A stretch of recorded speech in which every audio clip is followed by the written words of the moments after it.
ओम सर्वमंगलमांगल्ये शिवे सर्वार्थसाधिके शरण्ये त्र्यंबके गौरी नारायणि नमोस्तुते।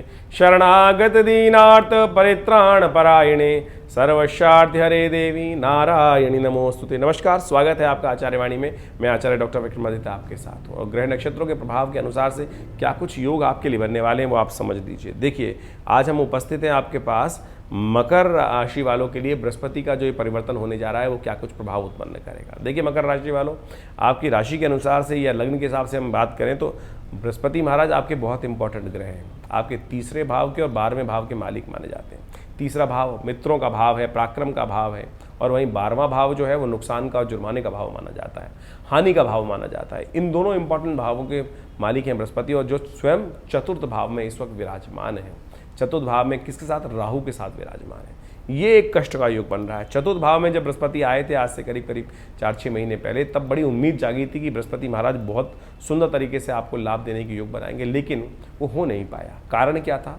कारण ये था कि राहु महाराज साथ चल रहे थे उनके, और अब एक तरह से बृहस्पति वक्री हो रहे हैं। फिर जो कहा जाता है कि बृहस्पति जब वक्री होते हैं तो और शक्ति संपन्न हो जाते हैं। आपने गाड़ी चलाई है ना, गाड़ी में आपके आगे बढ़ने की स्पीड के लिए कितने 4 या 5 गियर्स होते हैं, लेकिन बैक करने के लिए एक ही गियर होता है, वो सब उससे भी ज़्यादा शक्ति संपन्न रखता है। तो जब गाड़ी फंस जाती है तो बैक गियर में लगाते हैं तो और एग्रीवेट होकर बहुत तरीके से बहुत निकाल देती है वो, यानी बहुत ताकतवर वक्र स्थिति होती है। तो ऐसे में बृहस्पति का वक्री होना बड़ा महत्वपूर्ण है। बस राहु महाराज का जो अंकुश लगा हुआ है बृहस्पति पर, वो एक कष्ट का योग बना हुआ है। तो और वो अच्छी बात यह है कि राहु भी परिवर्तन की तरफ जा रहे हैं। पिछले 16 महीने से बृहस्पति के साथ राहु, जो चतुर्थ भाव में राहु चल रहे थे, 4 महीने से बृहस्पति भी वहाँ पर आ गए थे, इसलिए शुभ फल जो बृहस्पति का था वो उतनी उम्मीद हो नहीं पाई। और इस वक्त जब 6 सितंबर को बृहस्पति महाराज परिवर्तन की तरफ जाएंगे तो सुबह 4:27 पर, तो उस वक्त बृहस्पति 21 अंश पार कर चुके होंगे मेष राशि के, यानी आधी से ज़्यादा मेष राशि का प्रभाव निकल चुका है। उम्मीद में कि अच्छा होगा, लॉटरी खुलेगी, लॉटरी खुलेगी, लॉटरी खुलेगी। चतुर्थ भाव में गोचर में जब आते हैं तो बृहस्पति बहुत सुंदर तरीके से सुख बढ़ाने के योग देते हैं, लाभ देने के योग देते हैं, लेकिन वो पूरी तरह से खुल नहीं पा रही थी। अब क्या है कि बृहस्पति वक्री हो रहे हैं और बृहस्पति 4 महीने तक वक्री रहेंगे। 31 दिसंबर तक वक्र गति चलते चलते 21 अंश से 11 अंश पे आ जाएंगे। भरणी के तृतीय नक्षत्र तृतीय चरण से अश्विनी के चतुर्थ चरण तक वापस पदार्पण कर जाएंगे, यानी 10 अंश वापस आ जाएंगे करीब करीब।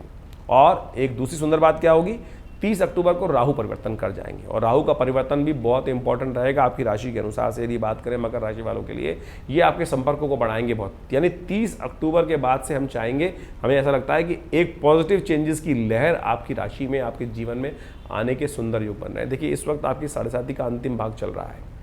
आपके सामने जो भी ऑफर आए, बहुत सोच समझ कर आपको उसको ग्रैब करने की ज़रूरत दिखाई देती है। और ऐसे में 30 अक्टूबर के बाद राहु का परिवर्तन होना, आपके तृतीय भाव में जाना, संपर्क बढ़ाने वाला भाव करना, बहुत सुंदर योग बनाने वाला योग बनेगा। और साथ साथ 4 नवंबर को शनि भी मार्गी हो जाएंगे, वो भी आगे बढ़ने के योग दे देंगे। तो ये उतरती हुई 7.5 अब आपको लाभ देने के योग बनाने की बहुत सुंदर याद बनाने वाली है। और उसके बाद 31 की दिसंबर की बात करें तो बृहस्पति महाराज भी मार्गी हो जाएंगे। तब आपके लिए बहुत सुंदर अपॉर्चुनिटीज़ की लहर, जो पिछले करीब काफ़ी लंबे समय से 18 महीनों से आप उम्मीद लगाए बैठे थे, हर काम में रुकावट उत्पन्न हो रही थी, अब हमें दिखाई देता है कि वो किस्मत की चाबी जो है वो ताले में लगी जंग नहीं खा रही है। अब घुमाने का समय आ गया है और बहुत सुंदर तरीके से उसमें आपको लाभ के योग बनने के रास्ते बन सकते हैं, बहुत सुंदर। ऐसे में कुछ उपाय आपको अवश्य करने का प्रयास करना चाहिए। उपाय के तौर पर गौ सेवा आपके लिए सबसे श्रेष्ठ हमें दिखाई देती है।